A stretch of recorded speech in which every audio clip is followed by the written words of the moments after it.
Assalamualaikum warahmatullahi wabarakatuh. Terima kasih atas kedatangannya ya Bapak Ibu semua dalam seminar hasil laporan orientasi pengenalan nilai dan etika pada instansi pemerintah bagi PPPK di lingkungan pemerintah Kota Surakarta. Yang terhormat Ibu Ria Widiawati Eskom MPD selaku Kepala SMP Negeri 27 Kota Surakarta dan juga Bapak Ibu rekan guru yang kami hormati. Untuk acara pada pagi hari ini adalah seminar hasil laporan yang akan dipaparkan oleh Ibu Dewi Ratnasari. Sebelumnya akan kami bacakan susunan acara pada pagi hari ini. Acara yang pertama adalah pembukaan, acara yang kedua adalah pemaparan seminar, kemudian tanggapan mentor, kemudian yang keempat adalah tanya jawab, yang kelima adalah penandatanganan berita acara dan penutup. Marilah kita buka acara seminar hasil laporan pada pagi hari ini dengan bacaan basmalah bersama. Bismillahirrahmanirrahim. Untuk acara selanjutnya adalah pemaparan hasil seminar laporan kepada Ibu Dewi Ratnasari SPD, kami persilakan.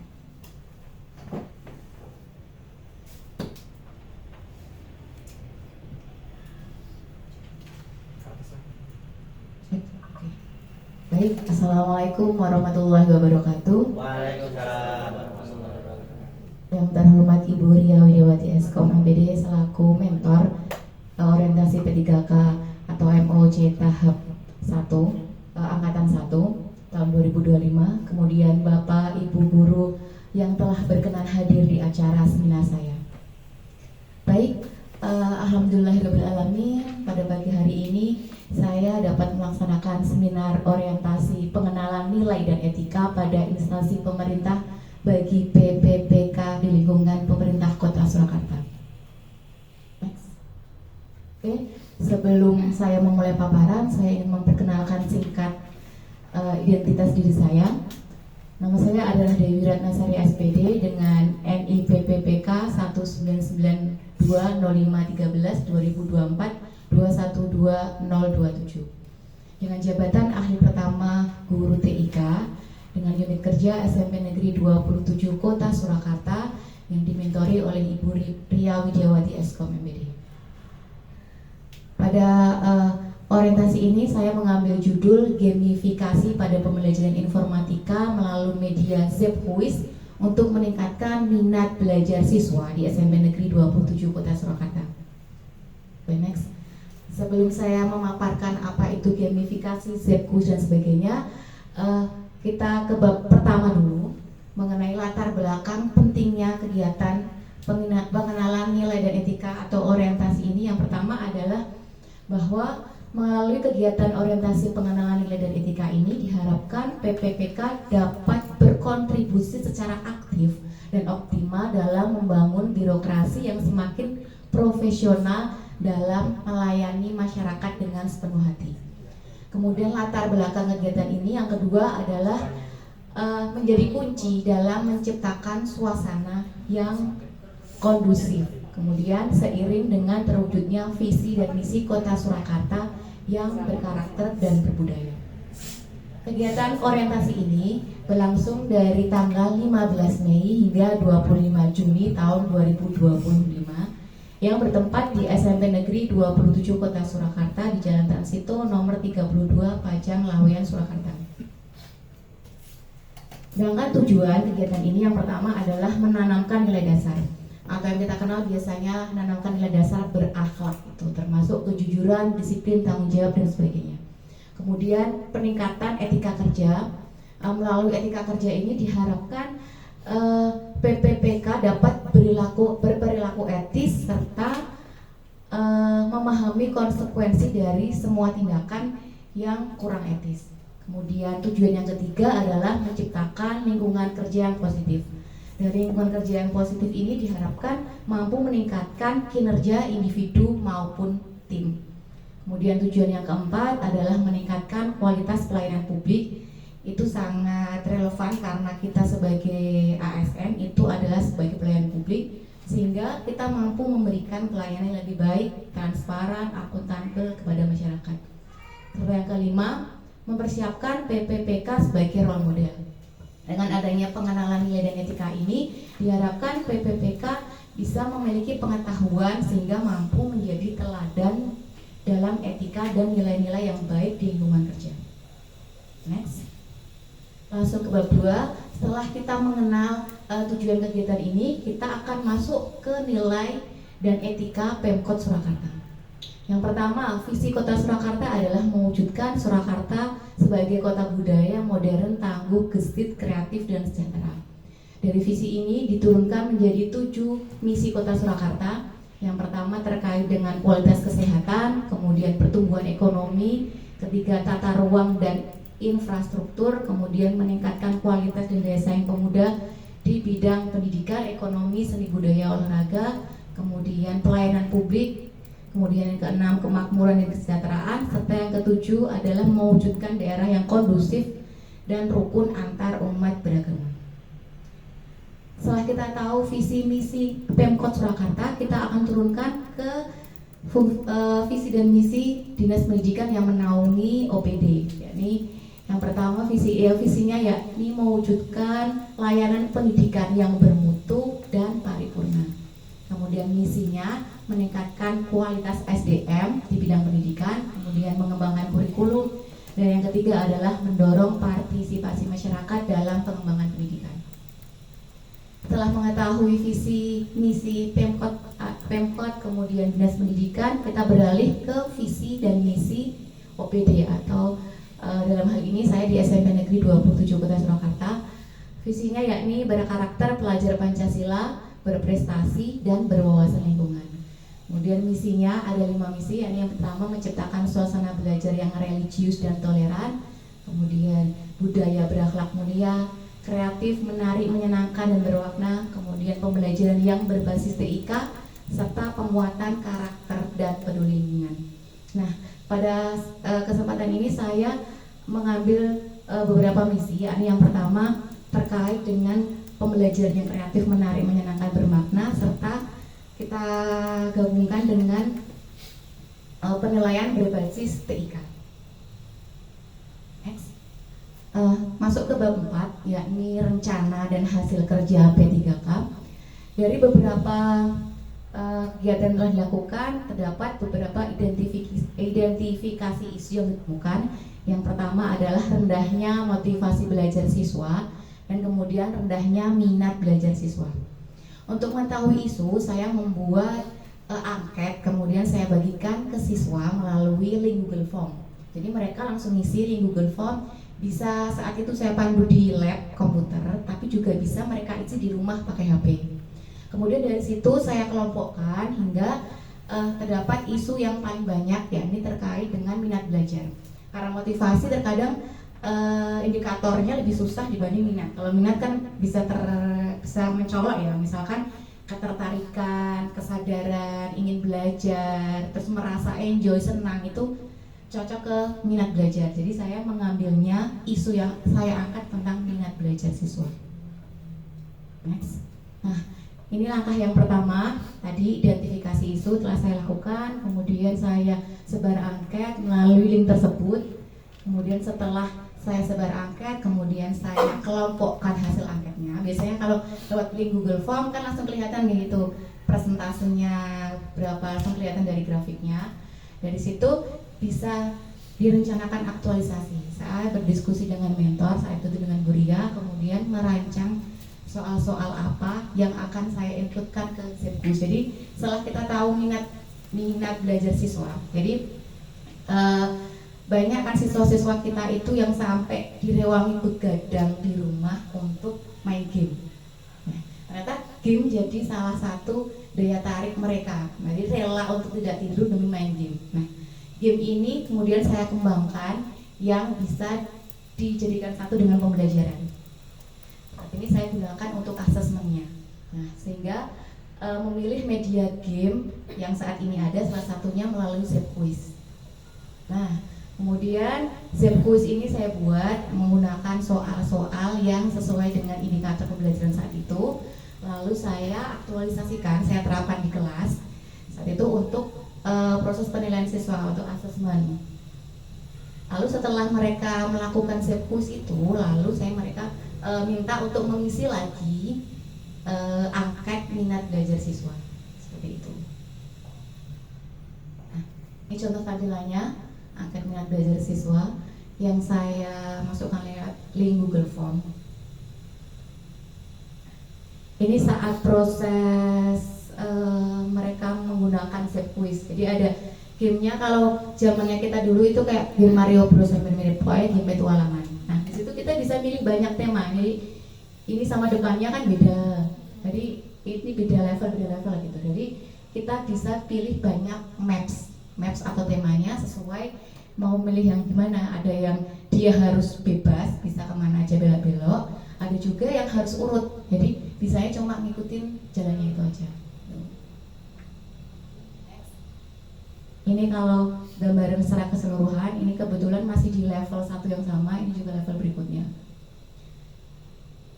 Ini kalau misalkan Bapak Ibu mau nyoba, bisa boleh siapkan device-nya, mungkin lewat HP bisa di scan QR-nya atau masuk lewat Google juga bisa, langsung ketik Zep Quiz. Scan QR aja dicoba.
Kelemahannya di Zep Quiz itu, jadi kita cuma bisa trial selama 2 minggu.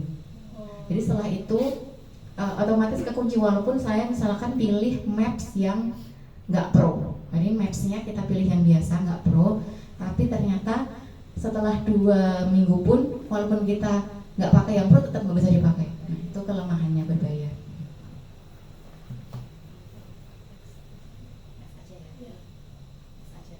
Kali bisa dicoba. Oke, next.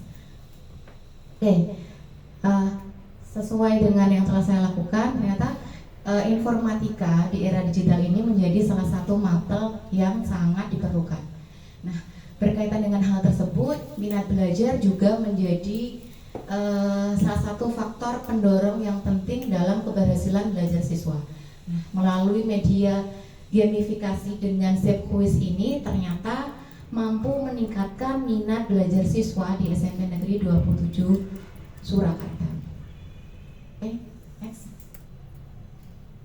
Demikianlah paparan saya mengenai seminar hasil laporan orientasi pengenalan nilai dan etika di lingkungan pemerintah Kota Surakarta. Atas perhatiannya saya ucapkan terima kasih. Wassalamualaikum warahmatullahi wabarakatuh. Waalaikumsalam warahmatullahi wabarakatuh. Kita beri aplaus dulu ya Bapak Ibu untuk Ibu Ratnasari.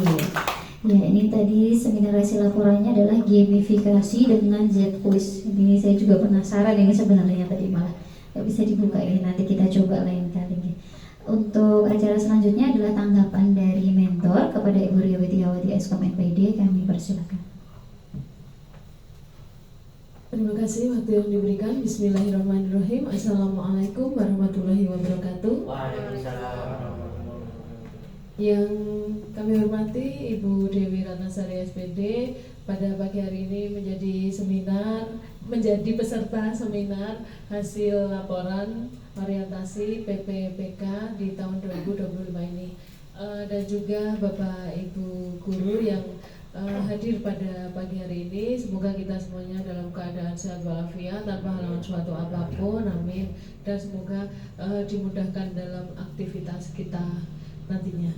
Baiklah Bapak Ibu semuanya, saya sudah berdiskusi banyak dengan Ibu Dewi sebelumnya pada saat pelaksanaan mentoring, dan ini sangat menarik sekali. Tidak bisa kita pungkiri pada zaman sekarang kita tidak bisa terlepas dari teknologi. Nah, di sini untuk jenjang SMP alhamdulillah ada untuk mata pelajaran informatika, dan kebetulan Ibu Dewi ini benar-benar fresh graduate ya Bu ya. Di sini memang kadang dibutuhkan untuk Bapak Ibu guru yang senior yang mengayomi dan juga memberikan banyak pengalaman, dan juga dibutuhkan guru-guru yang fresh graduate yang nantinya kedepannya akan membawa sentuhan teknologi yang up to date. Di sini pun saya baru pertama kali untuk ZEP quiz ini. Biasanya kan quiz kita ya kuisi atau ya Kahoot seperti itu sudah sering kita gunakan. Nah, di sini ZEP quiz ini nantinya mungkin bisa Bapak Ibu guru untuk bisa ikut melaksanakan berbagi praktik baik bersama dengan Ibu Dewi, nantinya bisa diterapkan nih di mapel lain. Nanti mungkin bisa melaksanakan mungkin berbagi praktik baik bersama, karena memang anak-anak kita khususnya di SMP Negeri 27 Kota Surakarta ini memang Bapak Ibu gurunya harus ekstra dalam memunculkan minat dan juga motivasi belajar. Tidak bisa kita pungkiri bahwa Bapak Ibu guru yang ada di SMP Negeri 27 Kota Surakarta ini adalah Bapak Ibu guru yang hebat, luar biasa, karena dapat mendampingi anak-anak kita yang luar biasa juga nih Bapak Ibu semuanya. Jadi terima kasih kepada Ibu Dewi yang telah membuat laporan untuk orientasi PPPK pada hari ini dengan memunculkan suatu teknologi. Mungkin di tempat lain ataupun orang lain itu adalah hal yang biasa, tetapi kalau saya sendiri khususnya ini hal baru untuk saya. Jadi sangat bagus sekali Bu Dewi, nanti bisa dikembangkan, dan juga pesan saya itu nanti bisa berbagi praktik baik bersama dengan Bapak Ibu guru lainnya. Terima kasih. Wassalamualaikum warahmatullahi wabarakatuh. Waalaikumsalam. Terima kasih kepada Ibu Ria Megiwati Eskom MPD atas tanggapannya. Kemudian acara selanjutnya adalah tanya jawab. Monggo bagi Bapak Ibu guru yang akan menanyakan kepada Ibu Dewi Ratnasari. Oh iya, terima kasih Bu Dorcas. Monggo Bu.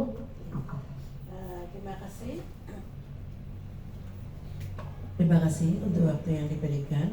Yang ingin saya tanyakan, apa kelebihan set quiz ini dengan game yang lain? Terima kasih. Oke. Baik, terima kasih Bu Dorcas. Jadi ZEP quiz ini salah satu kelebihannya adalah dia bisa memilih beberapa macam maps-nya. Jadi misalkan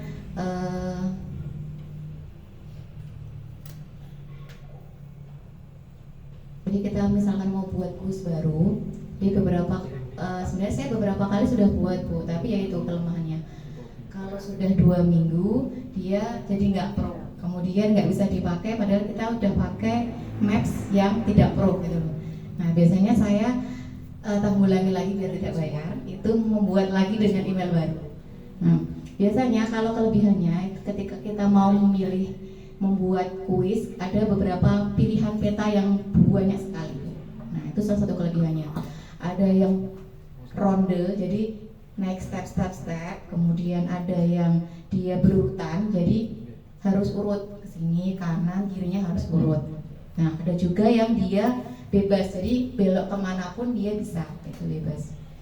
Nah, pilihannya ada banyak sekali, ada yang bisa kita buat mode tim, kemudian ada yang individu.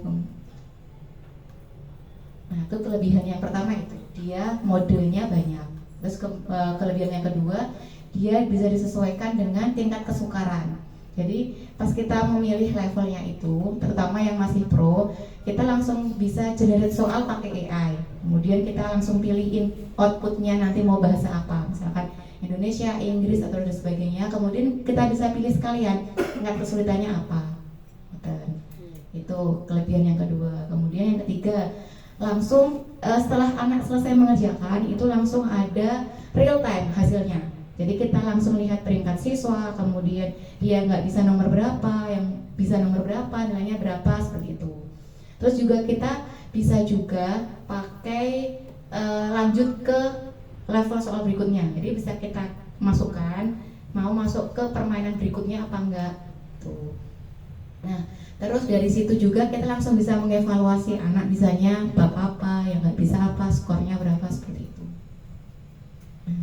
Cuman ya kekurangannya itu, kalau kemarin sudah saya tanyakan ke yang mau Zepquiz itu, untuk biaya langganan lumayan. Jadi untuk 1 bulan kalau langganannya hanya 3 bulan itu sekitar 530. Lumayan. Saya juga sempat mau kayak langganan aja deh, lumayan, soalnya buatnya mudah. Jadi saya kemarin buat tanpa tutorial pun gampang. Jadi saya yakin Bapak Ibu guru pasti bisa. Gitu. Nah, kalau langganannya lebih lama, misalkan kita langsung ambil paket yang 7 bulan, itu sekitar 380. Jadi per bulannya lebih murah. Dan itu sebenarnya bisa dipakai untuk satu sekolahan. Jadi tadi ada tulisannya ya Mbak Zulfa ya, ada 10 plus. Jadi bisa dipakai 10 akun ke atas. Bisa joinan gitu.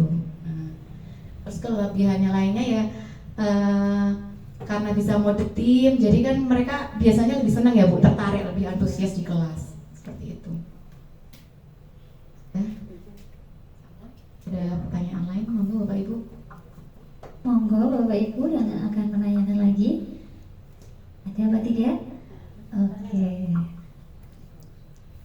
Oke, sudah ya. Tadi pertanyaannya saya ulangi nggih. Apa kelebihan Zepquiz ini dari kuis atau metode lain gitu?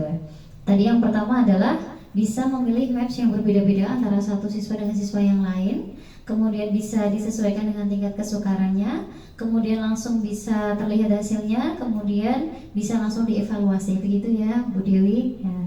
Ini kita sudah tiba di penghujung acara, kemudian kita lanjut pada acara penandatanganan berita acara ya Bapak Ibu. Monggo untuk Ibu Dewi Widiawati untuk menandatangani berita acara.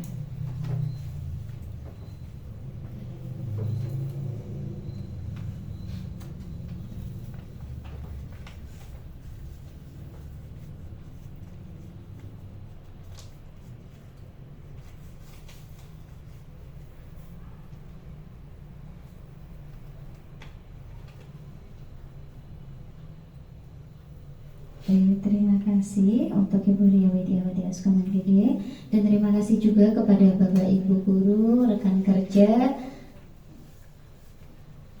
Itu dulu.